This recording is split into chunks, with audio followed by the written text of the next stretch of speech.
This is a really, really sad report, really, that these families have been exploited by the system.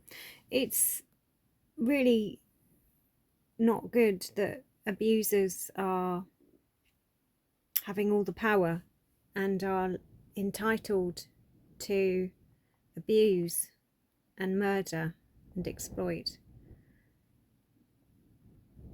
It's impossible to have responsible empathic contact with your children where there's coercive control, and in a lot of cases the coercive control really only becomes apparent when there's been a decision by the coercive controller to separate, or from the responsible parent to leave the situation. They become very, very domineering, totalitarianism, because they can't exist without the adoration, the subservience, the total control of their victims. They need supply. There's narcissism, psychopathy and apathy, and they need supply. They cannot exist without the supply, the victims. And so when the victims are empowered and they are able to have justice and live without these abusers, when there's justice and these abusers are, say, living on their own or they're locked up, then the mothers and the children go on to thrive without them. And that's what the system is worried about, because many of the solicitors and judges involved, the child services, police, they're coercive control themselves. They're tyranny, draconian, very, very controlling, narcissist, psychopathy, apathy. And so that's who they are. So they have a natural tendency to want to support and exasperate the situation, so that in the outer world there's extensions of themselves with total power over the victims. And this is the scenario that we're now seeing in the system.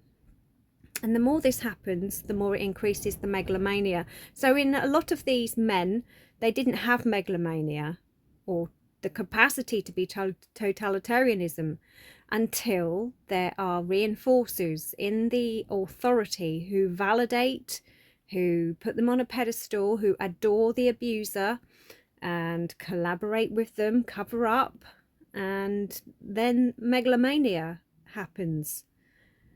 Psychopathy then is happening in the abusers who would not have had it before. And so this is why we really need to reform the system, so that these narcissists and psychopaths cannot get into to places like child services, social services, the police, solicitors, you know, barristers, judges, anyone really.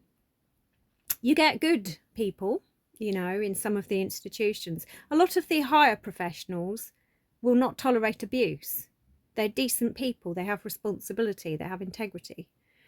And there's a conflict of interest between the higher professionals, say the youth offending team, or that's certainly how it used to be. I know there's been a huge decline in the capacity to be responsible in certain institutions since the COVID.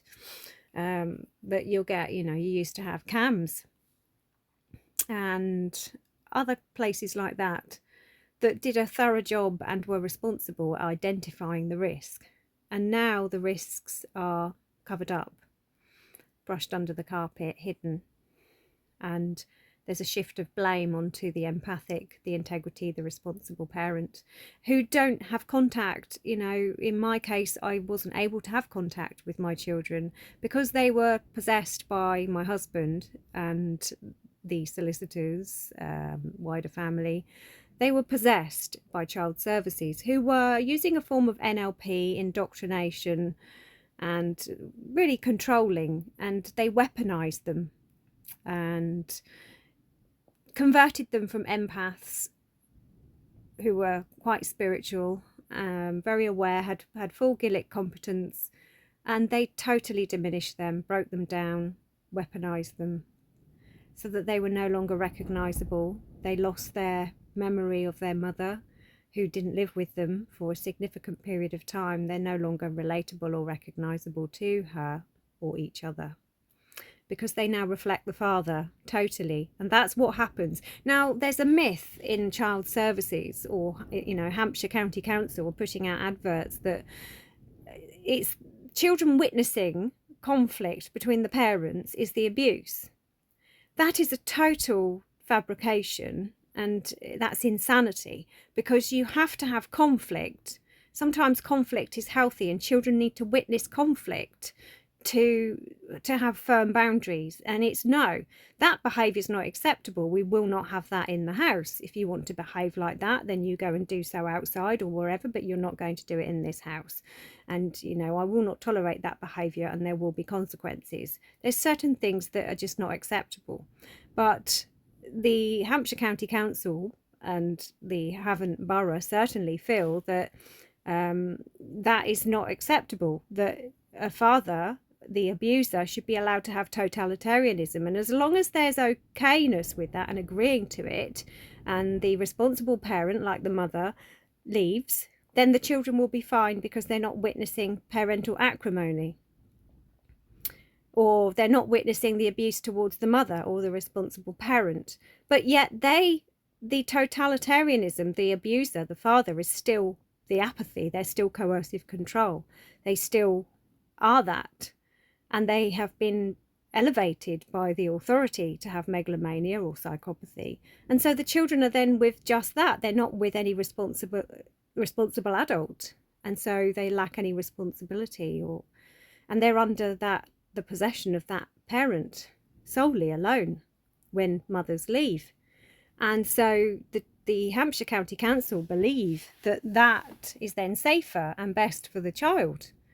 But it's not, and it's been proven that it's not, because the children are then at risk, because they've been exposed and left. They've been left with the parent that has the apathy, who has control of them, who is very, very high risk, very dangerous.